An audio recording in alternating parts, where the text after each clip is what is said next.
Uma i-artist elikhulu usenza music, ungalingi uqala record label usayina ama-artist ngoba lawo ma-artist lawa azoyitshela lingana nawe, afuna ukubenefita the same things nawe ubenefitayo. Only to find out wena mhlawumbe ubusebenza iminyaka ewu-10 and then wathola yonke i-success, i-booking fee yakho i-high, bazofuna ukulalela ihhotela elifanayo nelakho bengenawo ama-hit song awu-6 or 7 beyimele bona. Yabo, and into edala ama-record label onama-artist egcine ewa awiswa yini lama artist lawa avele ahamba khuluma kabi ngomphathi wabo ethi no akasikhokheli akasenze lutho. Only to find out ukuthi into ezokwenzeka kuzogcine futhi uthola ukuthi le record label igcine isiyawa. Iwiswa yini sikusho ukuthi lama artist lawa afike aba nomono ukuthi hayibo lo muntu lona ngoba esayinile unemoto engaka ayabuka nasemzini wakho nani. Only to find out awabali ukuthi wena lo artist leyo isi drop ama album mhlawumbe awu-10 or 12. Yabo, si drop mhlawumbe album awu-10 or 12 or even mhlawumbe 4 or 5, but inama platinum songs leyo artist leyo ababuki lokho, bona bafuna treatment efanayo ukuthi nje bahamba nawe, bafuna treatment efana neyakho. Only to find out ukuthi bona umsebenzi abawufaka ngaleyo ndlela uthi unama feature lapha nalapha, uthi abanye ba lazy futhi. Yabo, ezinto abazenzeli balinda ukuthi benzelwe bona. Yabo, entitlement sometimes, because abanye abantu basayina kwi-artist ngoba bebona ukuthi okay, uma ngisayine kulona nami ngizofana nalo. Only to find out ngeke uzofane nalo because sometimes omunye umuntu ukade igama lakhe lisebenzele kanzima. So uma uyi-artist ungayiqala record label, because ama-artist for example alikho i-artist elingavuma ukuthi wena ube platinum mhlawumbe kawu-6 or 7 lona lingakaze libe platinum. Vele deep down liyakuzonda.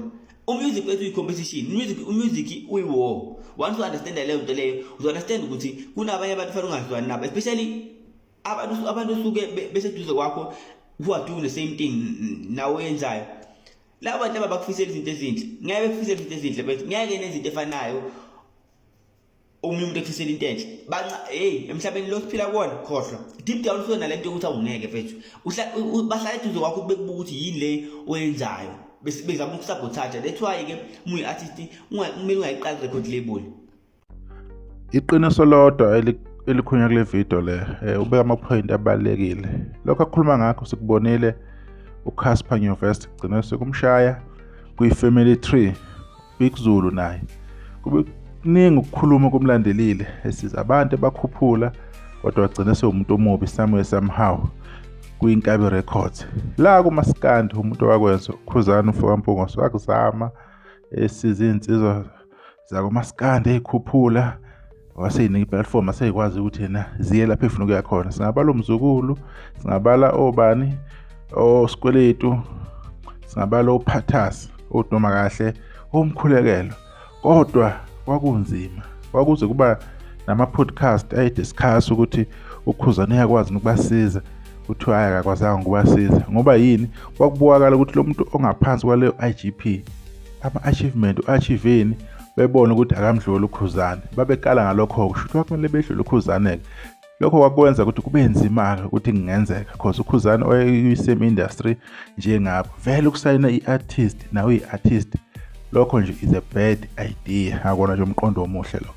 And futhi okuzokwenza kakhulu kumaskandi bekule ndaba yokuthi kunokumbango kuyabangwa begxekwa yonke into ethinta uKhuzani, konke akuzamayo begxeka abantu ukuthi yena akabaniki isikhathi, isound injani. So bebegcina bengasakhululeki abaculi. Kunamagama nje kakhishwa uMvelasi laphana ethi baphumile ejele oSikweletu ebagxeka kanjalo benomkhulekelo bese lapha yana ebadelele ethi ngathi bagcabe ngocelembe ngomkhonto. Kwakukuningi nje ukuhlupheka ababekuthola Nkosi yami, baze bathola ukukhuleka sebephumile cause inhloso okuyile ukuthi abakhishwe phela lapha bengatholi ukuphumula, bengatholi ibreak, yabo. So vele ke akubasizanga. uKhuzani ke wasiza ke naye wama ke into ukuthi ke asense abaculi noma ke wayebasiza kodwa wasiza cause bekumkhulumisa bekumfaka ekukhulumeni nje okuningi Nkosi yami ubona yamkhathaza lento. Ukusayina i-artist vele uyi-artist nawe akuyona ke good idea lonto, kodwa elinye ilanga siyathemba ukuthi uyobasayina uma engasaculi. Sisahle ngaza ukuthi ke sibonge ngombono umuhle ngakho uphuma kulensizwa.